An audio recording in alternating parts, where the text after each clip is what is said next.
नमन कोई भगवान नहीं था, वो हम में से एक था। एक छोटे से गांव में पैदा हुआ, वो हमारी जनता के स्ट्रगल्स जानता था। उसने देवताओं का अन्याय देखा, वो पूजा मांगते थे पर बदले में कुछ नहीं देते थे।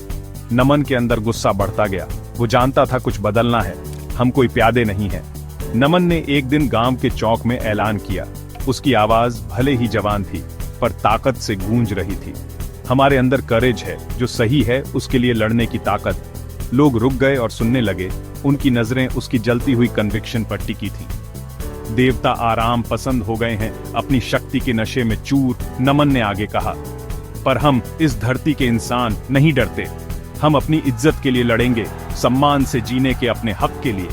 उसकी बातों ने गांव वालों के दिलों में आग लगा दी। उनके पास कुछ भी नहीं था, फिर भी उनके पास उनकी करेज थी और नमन उनका लीडर होगा। देवता हंसे जब उन्होंने नमन की डिफायंस सुनी। कैसे एक मामूली इंसान उनकी डिवाइन अथॉरिटी को चैलेंज कर सकता है। इंद्र, देवताओं का राजा, ने अपने सबसे ताकतवर योद्धाओं को भेजा इस रिबेलियन को कुचलने के लिए, इससे पहले कि यह शुरू भी हो। धरती कांप गई जब दिव्य सेना स्वर्ग से उतरी। उनके कवच चमक रहे थे, उनके हथियार अलौकिक शक्ति बिखेर रहे थे।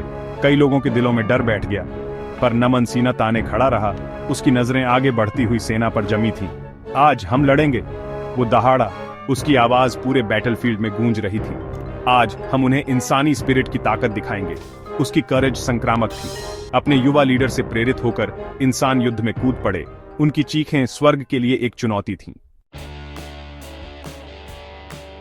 युद्ध का मैदान केओस था।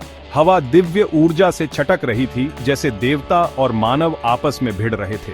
नमन मानव विद्रोह की आग में जाली तलवार चलाते हुए एक घायल शेर के फ्यूरी से लड़ रहा था। उसने चार्ज का नेतृत्व किया। जो भी दुश्मन उसके रास्ते में आने की हिम्मत करता था, उसे काट देता था। उसकी नजरें गरुड़, दिव्य सेना के भयानक सेनापति से मिली, जो बैटलफील्ड में फैले हुए पंखों वाला एक विशालकाय योद्धा था।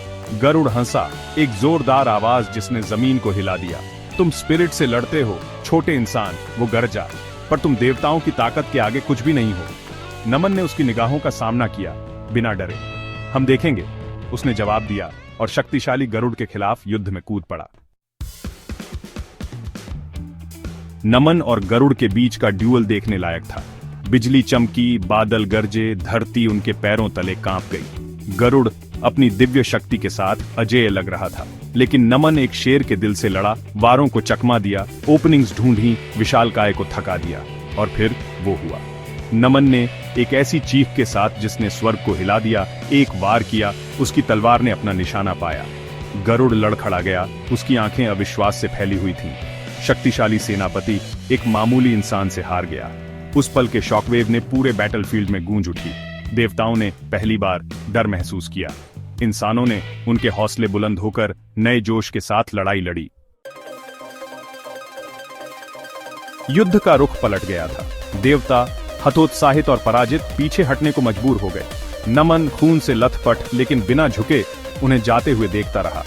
उसने न सिर्फ एक लड़ाई जीती थी, बल्कि अपने लोगों के लिए एक भविष्य जीता था। देवताओं ने अपनी हार से सबक लेकर आखिरकार समझ लिया। वे आराम पसंद हो गए थे, इंसानों को हल्के में ले रहे थे। इंद्र खुद स्वर्ग से उतरे, उनका सिर हार में झुका हुआ था। हम गलत थे, उन्होंने स्वीकार किया। उनकी आवाज नए सम्मान से भरी हुई थी। आपने हमें करेज का असली मतलब दिखाया है, इंसानी स्पिरिट की ताकत। और इस तरह एक नए युग की शुरुआत हुई, शांति और समझ का युग। देवताओं ने मानवता का सम्मान करना सीखा, डर से नहीं बल्कि न्याय से शासन करना। और नमन, वो लड़का जिसने स्वर्ग को चुनौती देने की हिम्मत की, एक लेजेंड बन गया, आने वाली पीढ़ियों के लिए मानव साहस का प्रतीक।